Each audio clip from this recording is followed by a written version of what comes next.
Malam baru saja turun di desa Cikuray, sebuah kampung kecil yang berada di kaki Gunung Galunggung.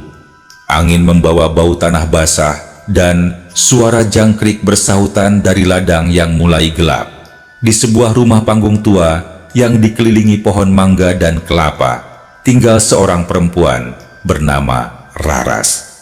Raras, 32 tahun, baru 4 bulan lalu pindah kembali ke kampung halamannya setelah beberapa tahun ikut suaminya, Damar, merantau ke Jakarta. Tapi bukan karena rindu kampung halaman ia pulang, melainkan karena Damar yang mendadak mengusulkan, "Kita balik kampung dulu, Ras. Aku capek sama hiruk pikuk kota." Waktu itu Damar bicara pelan, tapi sorot matanya serius. Raras menuruti, walau hatinya sempat bertanya-tanya. Tapi sejak mereka tiba di rumah peninggalan orang tua Raras, Damar justru jarang keluar kamar. Ia lebih sering duduk di ruang tamu, menatap kosong ke arah kebun belakang, atau berjalan pelan keliling pekarangan saat subuh, seolah mencari sesuatu. Tetangga-tetangga sempat heran. "Suamimu kok nggak pernah kelihatan, Ras?" tanya Busum, tetangga depan rumah. Raras cuma tersenyum. "Iya Bu, dia lagi banyak pikiran." Padahal tiap malam Damar ada. Ia bicara pada Raras, makan bersama, bahkan tidur di sampingnya. Kadang memang Damar terlihat murung, tapi tidak ada yang ganjil, setidaknya bagi Raras. Namun sesuatu mulai berubah di minggu ketiga sejak mereka menetap. Damar semakin diam, dan Raras merasa ada jarak yang tak bisa ia jembatani. Suaminya sering berdiri di dapur tengah malam, menatap kegelapan luar jendela sambil bergumam lirih, "Belum waktunya, belum waktunya." Suatu malam, Raras memberanikan diri bertanya, "Mas, maksudnya apa sih? Belum waktunya apaan?" Damar tidak menjawab. Ia hanya menoleh perlahan, menatap Raras dengan mata yang begitu dalam, dan berkata, "Kalau aku nggak ada nanti, kamu harus kuat ya." Raras mengernyit. "Maksudnya apa, Mas?" Tapi Damar tak menjawab lagi. Ia hanya memeluk Raras sangat lama malam itu. Hangat, tapi juga dingin, seperti pelukan terakhir. Keesokan paginya, Raras bangun sendirian. Tidak ada Damar di kamar. Pintu rumah tidak terkunci, dan sandal suaminya masih di depan pintu. Ia pikir mungkin Damar sedang ke warung. Tapi jam sudah menunjukkan pukul 8, dan Damar belum juga kembali. Hati Raras mulai tidak tenang. Ia berkeliling desa mencarinya, dari warung Bu Ona sampai ke masjid kecil dekat sawah. Tidak ada yang pernah melihat Damar. Malamnya, Raras duduk sendirian di kursi bambu di depan rumah, menunggu Damar yang tak kunjung pulang. Tiba-tiba, dari arah jalan setapak yang mengarah ke kebun bambu, muncul sosok yang sangat ia kenal.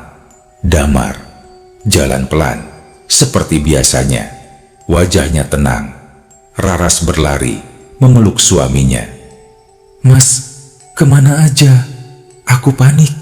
Damar hanya tersenyum kecil. "Maaf ya, aku harus menyelesaikan sesuatu." Raras tidak bertanya lebih jauh, tapi ada satu hal yang membuat bulu kuduknya meremang. Tubuh Damar dingin, seperti baru keluar dari kamar mayat. Beberapa hari berlalu, Damar tetap di rumah, tapi semakin jarang bicara.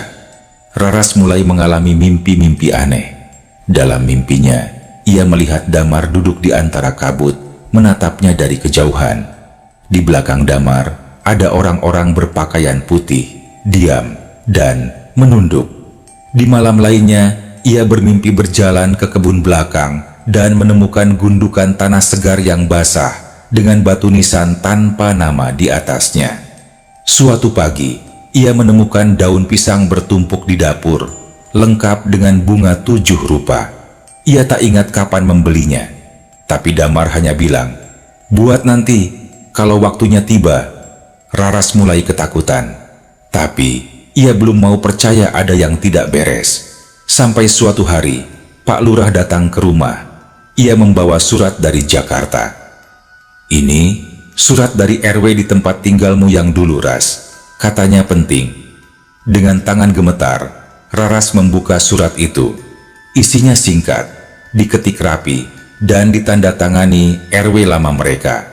"Kepada Ibu Raras Wulandari, dengan ini kami sampaikan turut berduka cita atas wafatnya Bapak Damar Prasetya, suami Ibu, yang mengalami kecelakaan hingga meninggal dunia." Tubuh Raras limbung. Surat itu bertanggal 2 hari setelah mereka pindah ke kampung. Tangannya bergetar saat membaca ulang kalimatnya. "Jenazah telah dikebumikan di TPU Karet Bifak, Jakarta. Kami mohon maaf atas keterlambatan informasi ini karena kesulitan administrasi." Raras terjatuh terduduk. "Nggak mungkin. Mas Damar tiap hari ada di rumah. Dia masih di sini. Aku lihat dia. Aku bicara sama dia." Pak Lurah bingung. "Maksudnya, Ras?" Tapi Raras sudah tak sanggup bicara. Air mata mulai mengalir. Di kepalanya, kilas balik semuanya. Tatapan kosong Damar, bisikan, belum waktunya. Tubuh yang dingin, pelukan terakhir. Malam itu, Raras menunggu. Duduk di kursi depan rumah, seperti malam-malam sebelumnya. Angin dingin menari di antara pohon kelapa. Suara kodok dari sawah mengalun pelan. Dan benar saja, sosok Damar muncul dari kegelapan. Kali ini ia tidak bicara. Ia hanya berdiri diam, menatap Raras dengan tatapan sendu. Raras berdiri. Ia tidak menangis lagi. Ia hanya berkata lirih, "Mas, kenapa nggak pamit baik-baik?" Damar tersenyum kecil. Kali ini senyumnya berbeda. Ada damai. Ada perpisahan. Perlahan, tubuhnya memudar di antara kabut malam yang turun dari gunung. Malam itu jadi malam pertama Raras benar-benar sendiri. Tidak ada suara langkah kaki Damar di teras. Tidak ada suara piring beradu di dapur. Tidak ada bisikan lembut dari suaminya yang biasanya menenangkan. Hanya suara alam, jangkrik, daun yang tergerus angin, dan gelegak tak kasat mata yang perlahan tumbuh di dadanya. Rasa kehilangan yang dalam. Tapi rasa itu datang bersama sesuatu yang lain. Rasa heran. Jika Damar memang sudah meninggal sebelum mereka tiba di desa, lalu siapa yang selama ini bersamanya? Apa yang sebenarnya terjadi? Sejak surat itu datang, Pak Lurah menjadi lebih sering mampir. Mungkin karena khawatir Raras syok, atau karena ingin tahu lebih banyak. Tapi Raras memilih diam. Ia menyimpan semuanya sendiri. Namun rasa sunyi itu lama-lama menyesakan. Raras mulai sering bicara sendiri, memanggil-manggil Damar di dapur, menyiapkan 2 piring saat makan, menyalakan lampu kamar seharian, seperti menunggu seseorang pulang. Suatu sore, ketika hujan rintik mengguyur pelan atap seng, Raras memberanikan diri ke kebun belakang. Ia berjalan tanpa alas kaki, menyusuri jalan setapak kecil yang dulunya biasa dilewati Damar setiap subuh. Di sana, di bawah pohon sawo tua yang rimbun, ia menemukan tanah yang sedikit berbeda dari sekitarnya, lebih gembur, tidak ditumbuhi rumput liar. Ia jongkok, menyentuh tanah itu perlahan. Tidak ada batu nisan, tidak ada tanda. Tapi hatinya tahu, disinilah Damar bersemayam. "Mas, jadi kamu nggak pernah ikut aku pulang ya?" bisik Raras sambil menatap tanah itu. Hujan semakin deras. Tapi Raras tak beranjak. Ia hanya duduk di tanah, menangis dalam diam, seolah menumpahkan segala pertanyaan yang tak pernah bisa ia ajukan sejak Damar kembali. Besoknya, Bu Sum datang membawa pisang goreng hangat. "Ras, kamu gak apa-apa. Sejak Pak Lurah kesini, kamu jarang kelihatan." Raras memaksakan senyum. Aku cuma masih menyesuaikan, Bu. Busum duduk di teras, lalu tiba-tiba berkata, aku tuh heran dari awal. Katanya suamimu pulang bareng kamu, tapi waktu kamu datang, kamu sendirian, Ras. Kami lihat sendiri. Raras kaget. Sendirian? Enggak, Bu. Mas Damar ikut. Busum menatapnya lekat.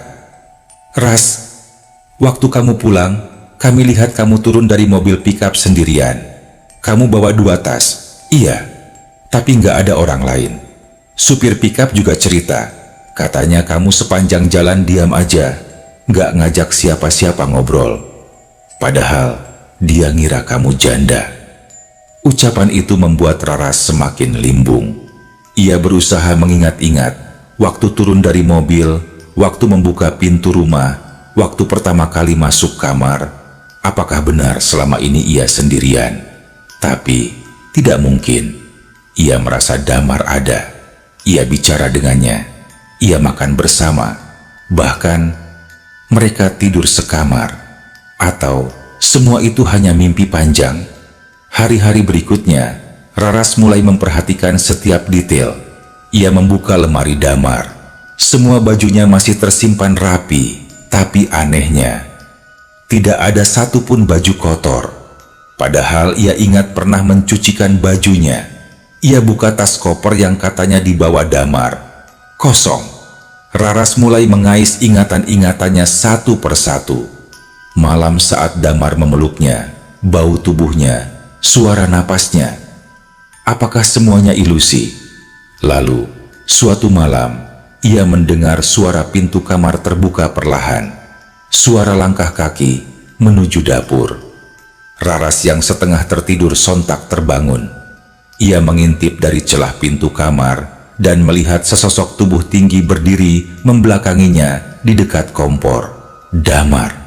Ia berdiri seperti biasa, tenang, tapi tubuhnya tampak samar, seperti kabut yang membentuk rupa. Raras keluar perlahan, mendekat dengan langkah pelan.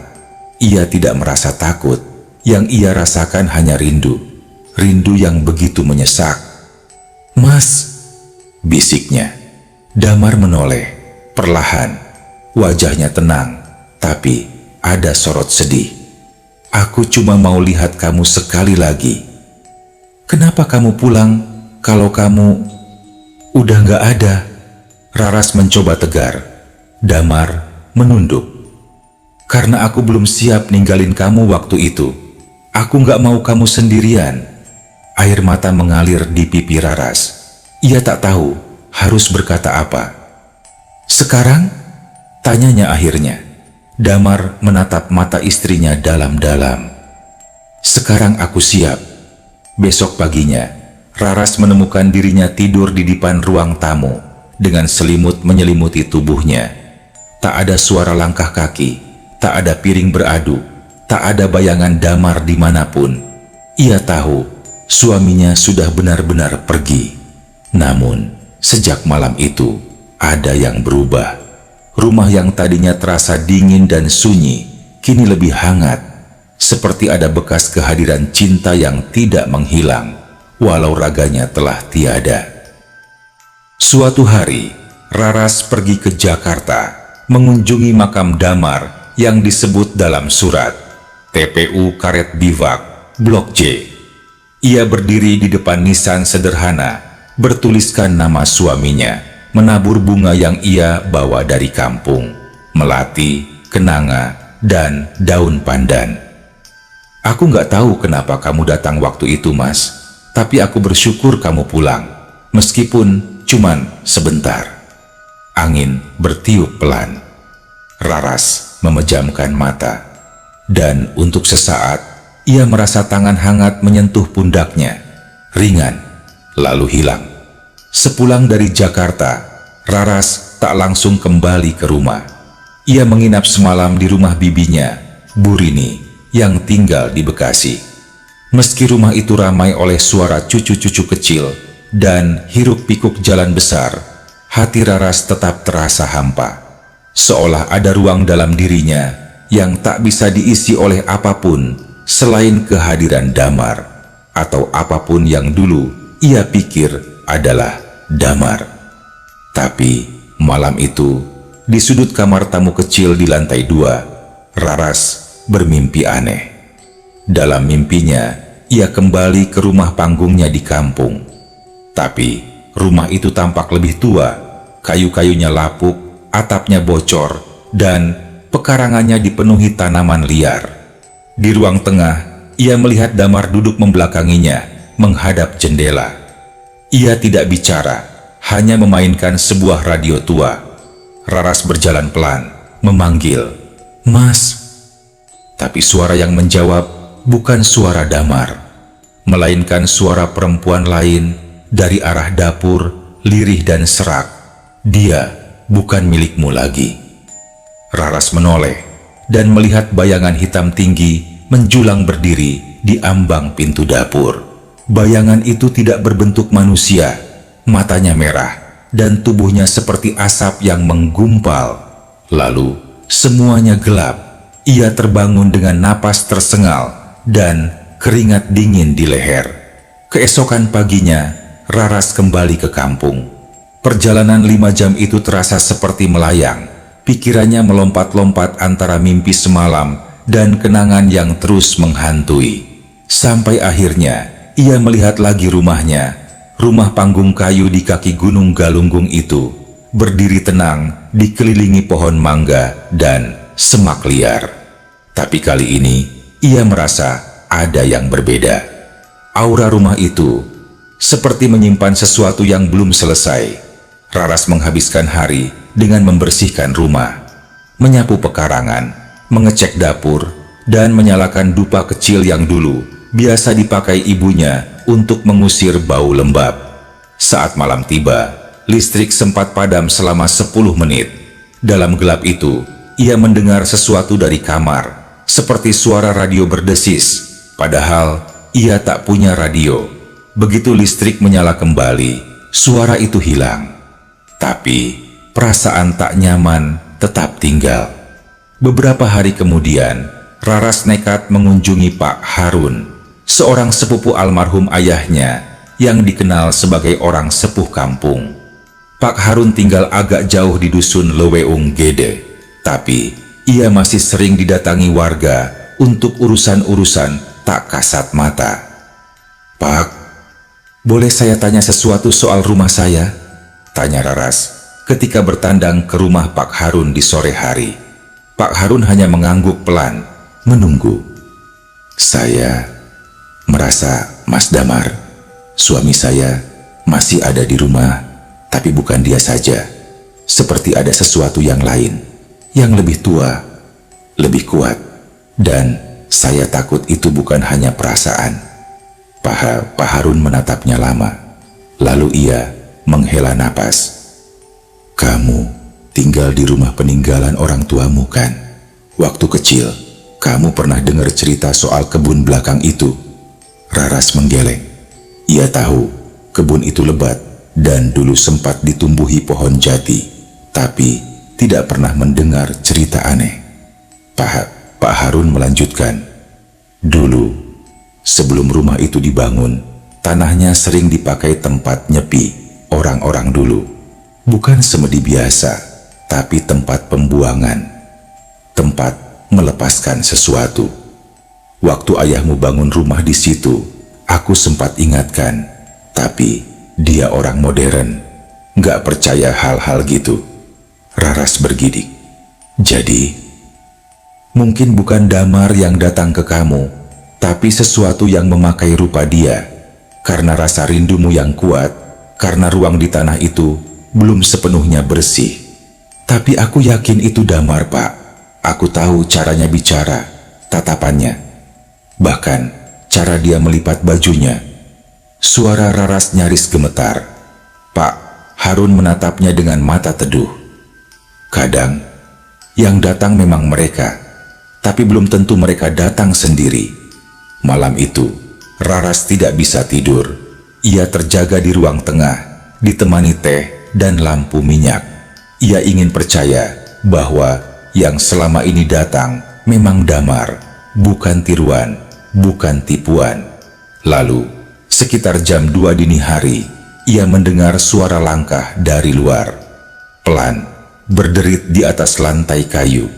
Ia berdiri, mengintip dari jendela ruang tengah ke arah teras depan.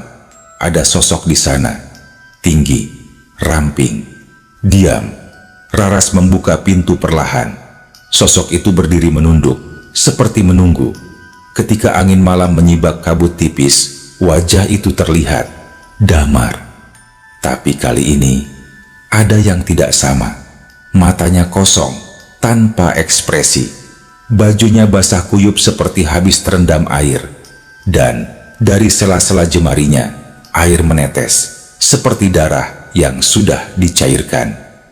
"Mas," suara Raras nyaris tak terdengar. Damar mengangkat wajahnya perlahan.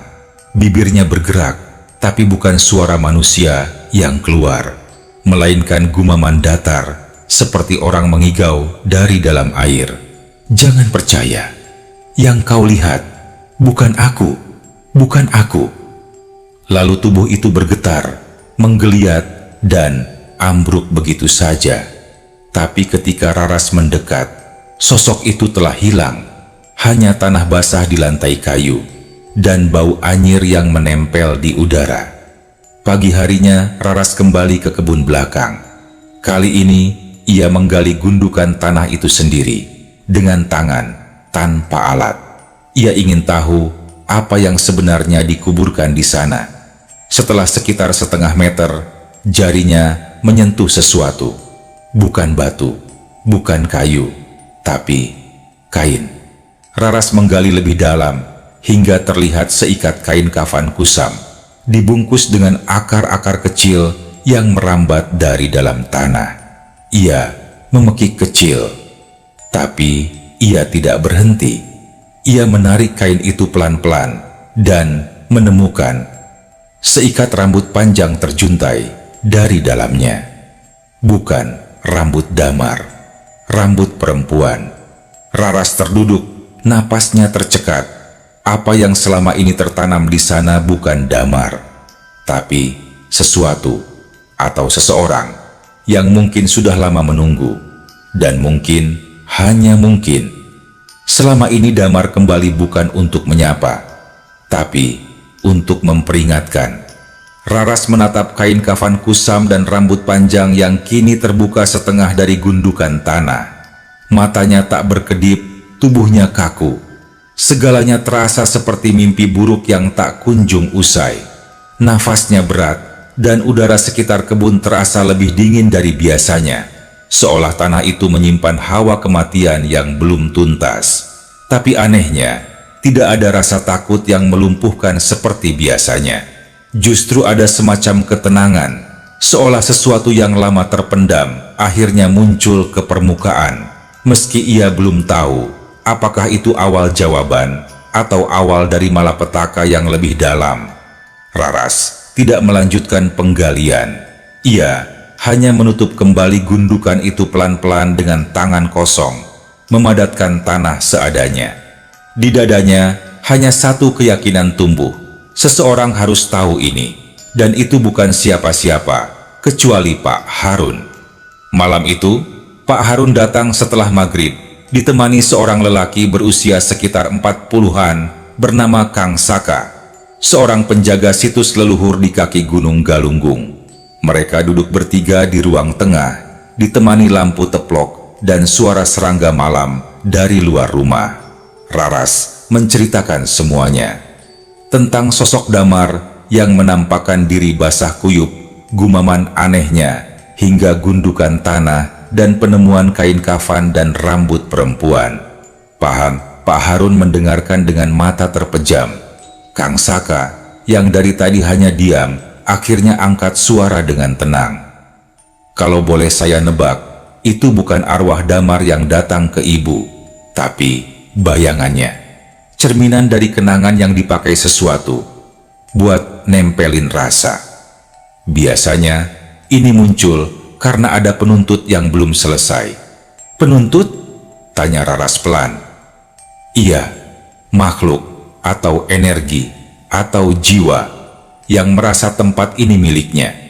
Bisa karena luka lama, bisa karena dendam, atau bahkan cuma karena tak ingin dilupakan. Raras menunduk. Tapi saya cuma ingin tinggal di rumah peninggalan orang tua saya. Saya nggak ganggu siapa-siapa. Kang Saka mengangguk. Saya percaya. Tapi kadang yang terganggu itu bukan kita yang hidup, melainkan yang sudah lama diam dan menunggu. Pak Harun menyela. Aku jadi ingat. Dulu pernah ada perempuan muda, pengembara dari Cirebon, yang tinggal di kebun itu sebentar. Katanya hamil di luar nikah, diusir keluarganya, tinggal sendirian di saung kecil. Tapi waktu itu, nggak pernah jelas kemana dia pergi. Orang-orang cuma bilang dia hilang, tambahnya lirih. Kang Saka mengangguk pelan, seolah mendapat kepingan puzzle yang hilang. Mungkin dia tidak pernah pergi. 3 hari kemudian, tepat malam Jumat Kliwon, Raras, Pak Harun, dan Kang Saka melakukan pembersihan tanah kebun itu. Tidak ada sesajen aneh atau ritual mengerikan, hanya pembacaan doa-doa sederhana, air bunga, dan penerangan lilin minyak. Kang Saka menggali kembali tanah itu lebih hati-hati. Saat kain kafan dan rambut panjang itu terangkat seluruhnya, mereka menemukan sesuatu yang mengejutkan.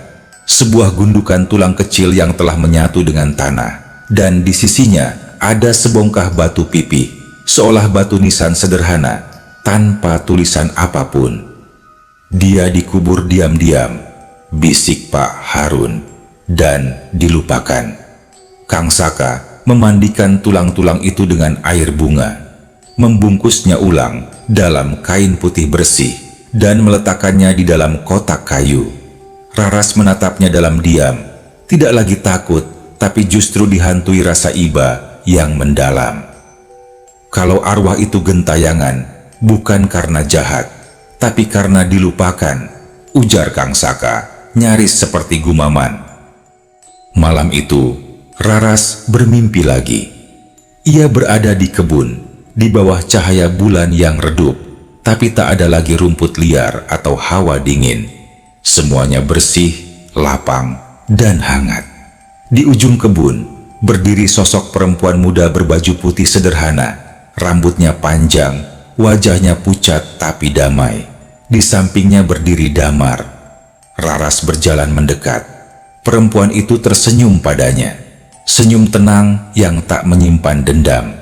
Ia tidak bicara, hanya menunduk hormat seolah pamit, lalu menghilang dalam cahaya keemasan samar. Damar masih berdiri di tempatnya. Raras ingin lari memeluknya, tapi ia tahu ini bukan lagi waktunya.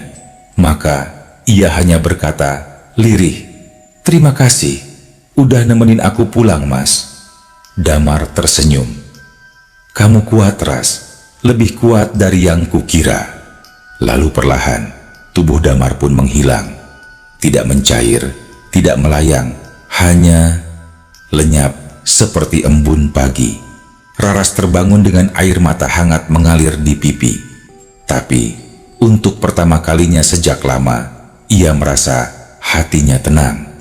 Beberapa hari kemudian, Raras mengurus pemindahan tulang-tulang itu ke pemakaman umum. Ia meminta petugas mencatat nama di batu nisan sebagai seorang perempuan yang dilupakan.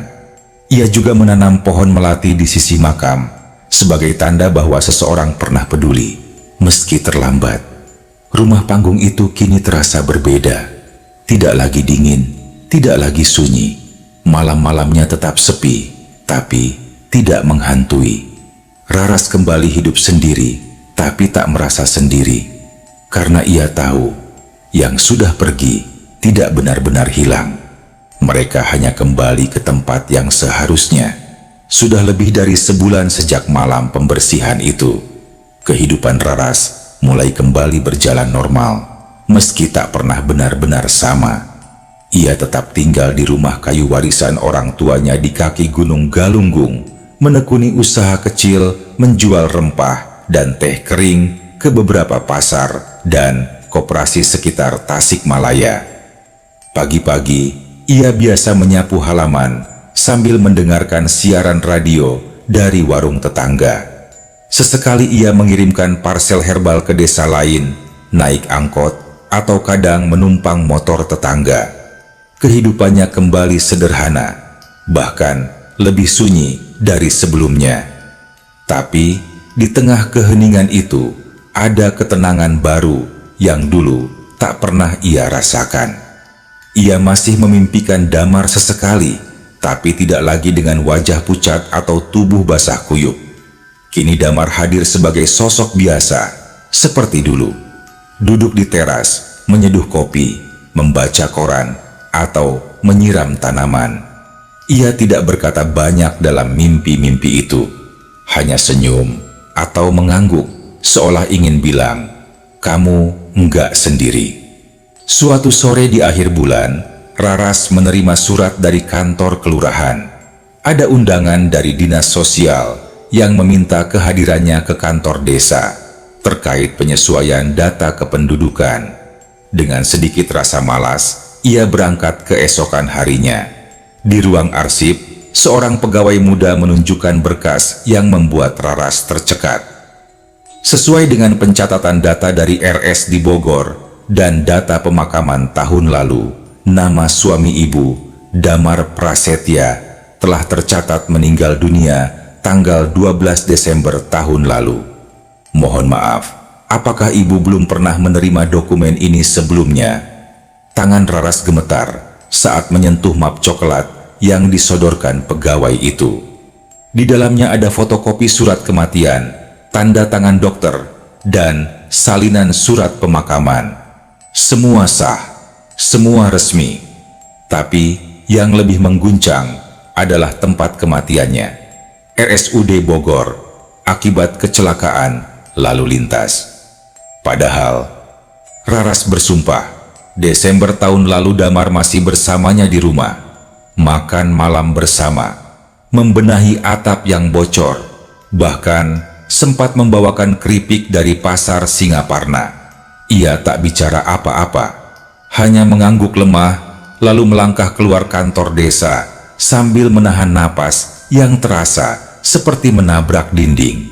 Damar benar-benar sudah meninggal. Malam itu, ia membuka album foto lama. Di sela-sela lembar plastik kusam, ia menemukan foto terakhir mereka bersama. Damar berdiri memeluknya dari belakang.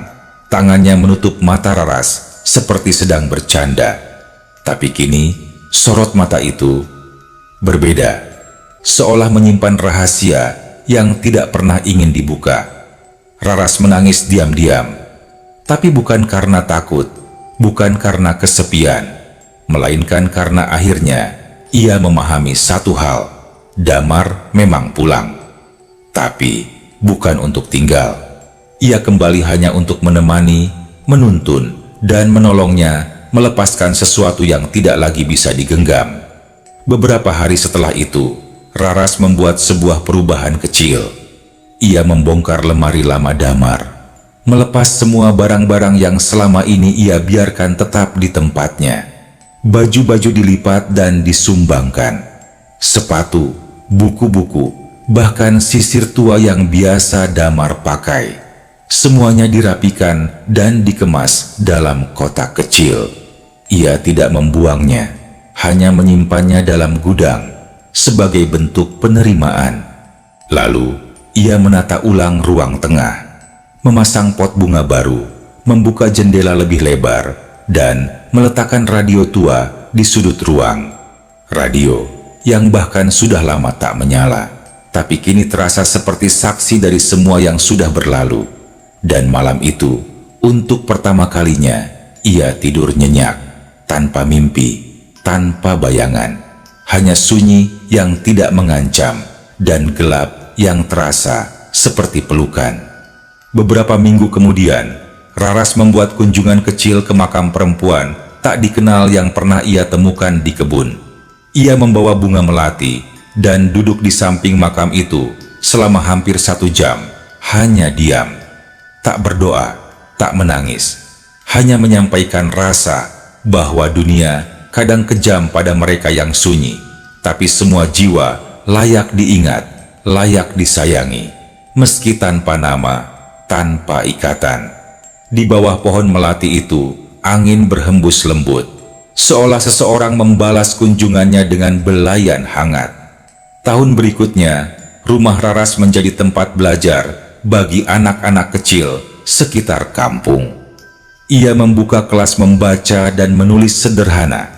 Setiap sore, terdengar suara tawa dan celoteh dari teras rumah yang dulu terasa sunyi.